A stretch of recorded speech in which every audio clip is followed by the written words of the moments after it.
Number 1 of the review. This is a perfect cube, so you want to identify your a. The cube root of 27 is 3, and the cube root of x cubed is x. And identify your b is 2y. You're going to plug it into the sum of 2 cube formula.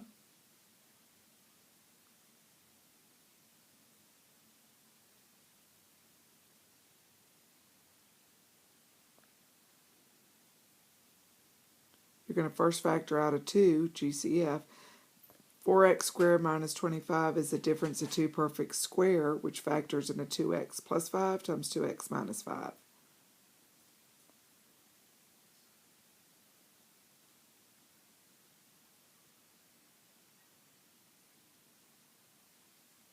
Number 3, we're going to do f times g of x. So that's f of x times g of x. We're going to do the FOIL method.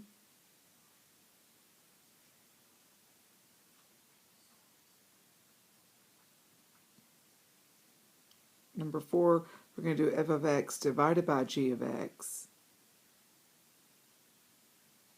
And don't forget the restriction. The restriction is putting the denominator equal to 0, solving.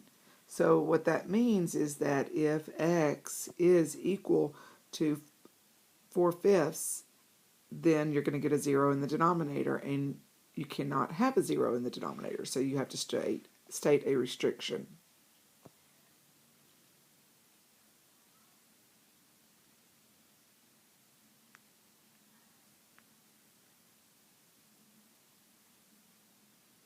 Number 5, we're going to do fog of 2, which is f of g of 2.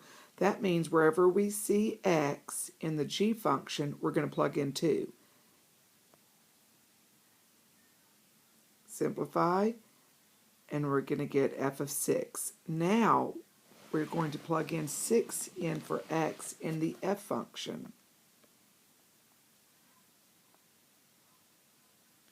Number 6, we're going to do golf of 2. That means we're going to do g of f of 2.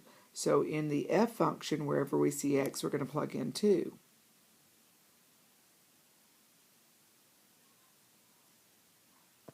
Now, whenever we see x in the g function, we're going to plug in 5.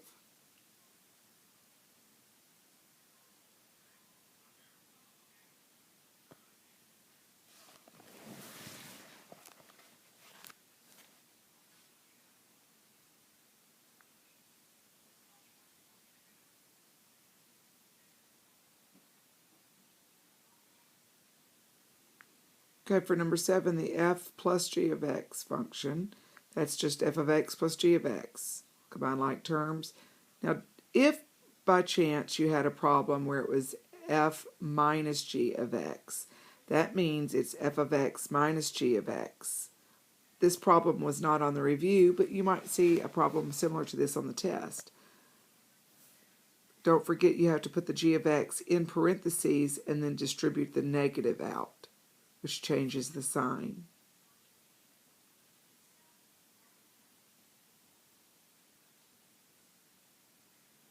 Once again, for number 8, we have to state a restriction by putting the denominator equal to 0, and that helps us with our restriction. That means x cannot equal 4/7.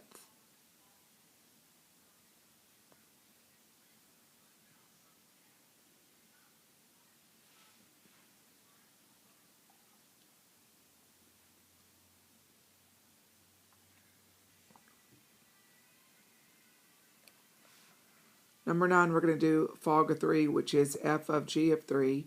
Once again, wherever we see x in the g function, we're going to plug in 3.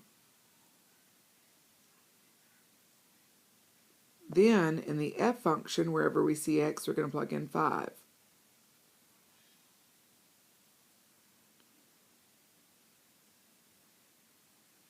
Now, number 10, it's fog of x, or f of g of x.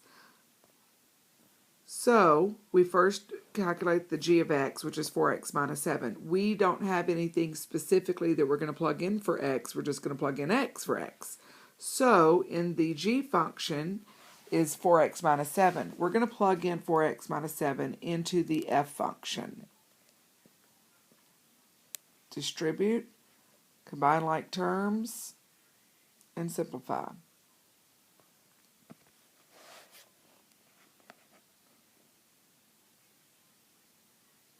The inverse is just strictly switching your x and your y's around.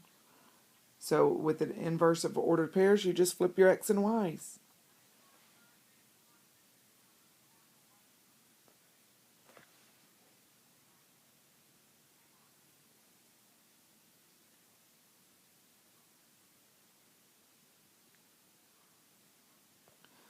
Okay, to find the inverse of a function, I'm going to replace the f of x with y.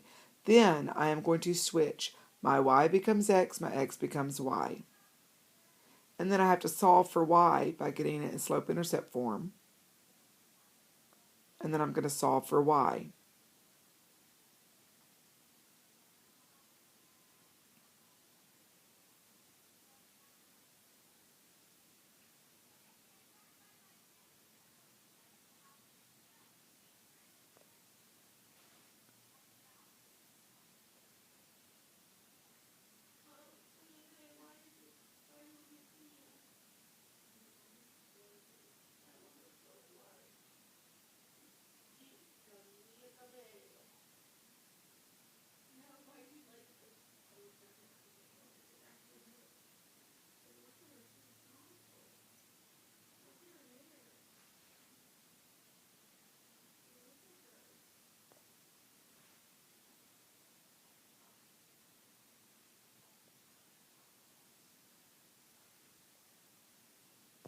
So to find the inverse of a function, and we're going to graph both the function and the inverse, we're first going to graph f of x equals 1/2 x minus 4.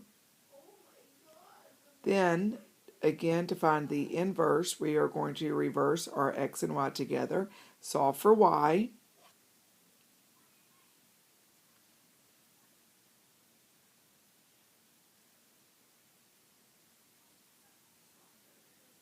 and graph that equation. Now, we need to graph show the reflection. So we graph the y equals x, which goes through the origin, and it's a dotted line. Make sure you label your function and your inverse function.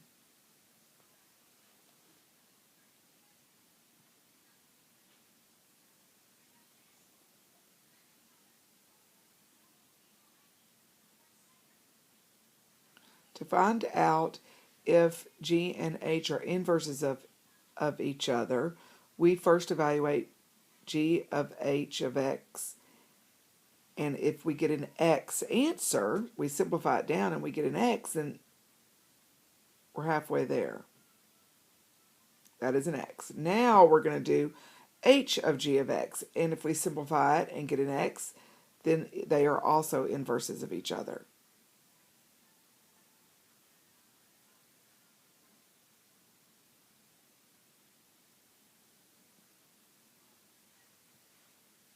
So we both simplified down to x, so yes, they are inverses of each other.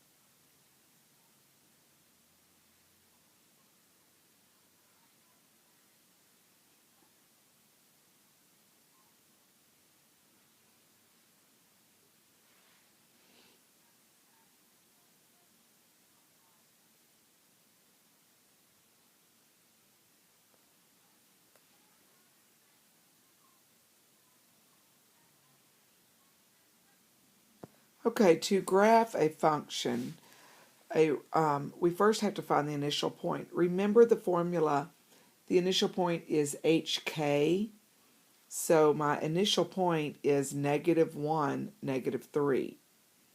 So then I'm going to pick values to plug in for x. I want to pick values that, for x, that when I add 1 I get a perfect square. 0 plus 1 is 1, and 1 is a perfect square root.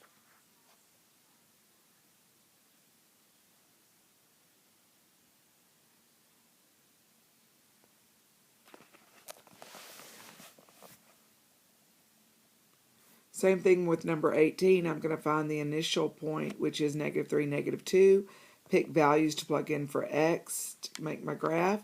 Now this is a greater than symbol, so I have to dot the curve, and then I'm going to have to shade. A greater than is shading above.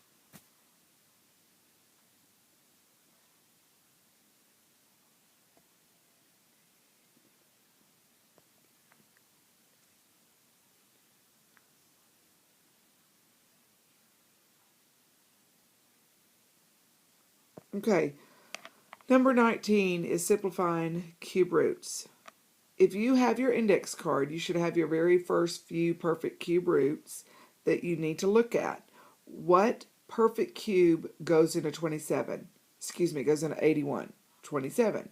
So I want to do, make a breakdown step. That's what I call it. I break the 81 down to 27 times 3. And then I'm going to break the x to the fifth to x cubed times x squared, because the cube root of x cubed is x. I don't need to break the y to the 12th down to anything because 3 goes into 12. Now, look at all I highlighted inside the radical. What are perfect cube roots? The cube root of 27 is 3, so it comes out of the radical. The cube root of x to the third is x, so it also comes out of the radical. The cube root of y to the 12th is y to the fourth, and it comes out of the radical. Notice the 3 and the x are not perfect cubes, so they stay inside the radical. Number 20, I'm going to multiply my coefficients together and my radicals together. Now I'm going to do the breakdown step. This is square root. So what perfect square goes into 48? 16 goes into 48. 16 times 3.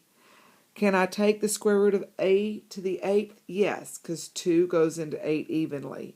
So I just bring down the a to the 8th. b to the 5th, 2 does not go into 5, but what is the closest number to 5 that 2 goes into? 4. So I'm going to break that down to b to the 4th times b. So there's my breakdown step. Now I'm highlighting what are perfect square roots. The square root of 16 is a perfect square root. The square root of a to the 8th and b to the 4th. So I am going to take the square root of each of those. I've highlighted the ones. The square root of 16 is 4, so I'm going to pull that out and multiply 4 times 6 to give me 24. The square root of a to the 8th is a to the 4th, and the square root of b to the 4th is b squared. Notice I cannot take the square root of 13 or b, so I highlighted those in green. They stay inside the radical.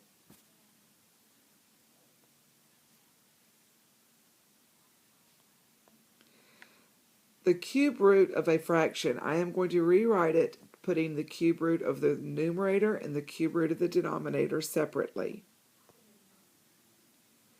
Now, you cannot have a cube root inside the denominator, so I have to rationalize the denominator. I have got to multiply 8d times some number that is going to give me perfect cubes.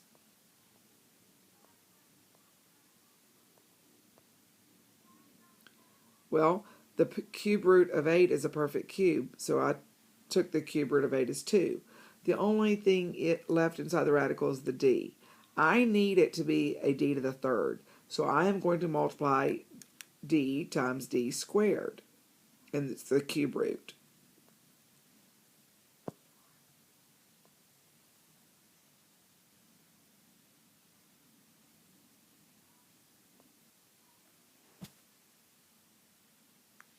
Before I can add or subtract radicals, they have to be like radicals. I can break down each radical first. They are like radicals, so now I can combine the coefficients. When I'm multiplying binomials, I multiply doing the FOIL method.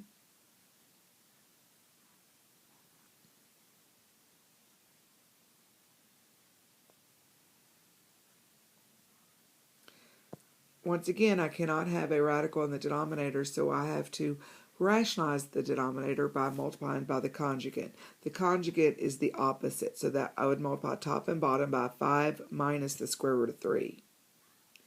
I'm going to do the distributive property in the numerator. Now, in the denominator, when I am multiplying conjugates, the outside and the inside goes away, so I don't even have to multiply those two together. I am just going to multiply the first and the last. Don't forget to put each term over its own denominator and then simplify.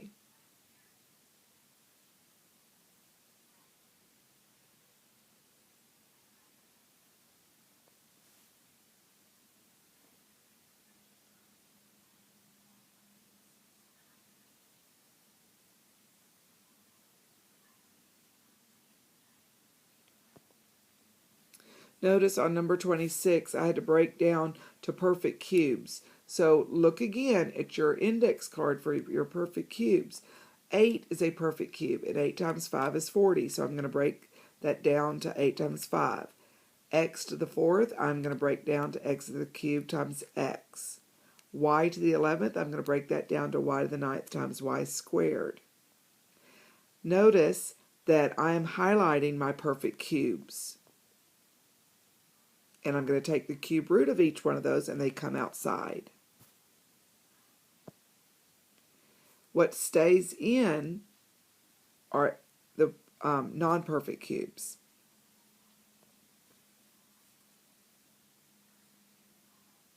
I'm going to multiply my coefficients together, multiply my radicals together, do the breakdown step.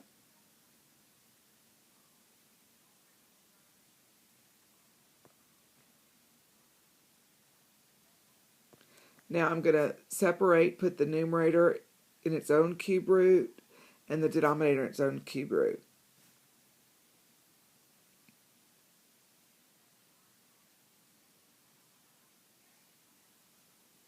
Now notice that my goal is to be, I want it to get 125. So what am I going to have to multiply the 5 by 25 and the d squared times d?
And that is the end of the chapter review.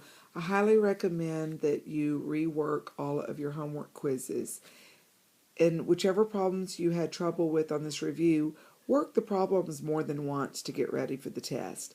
Good luck.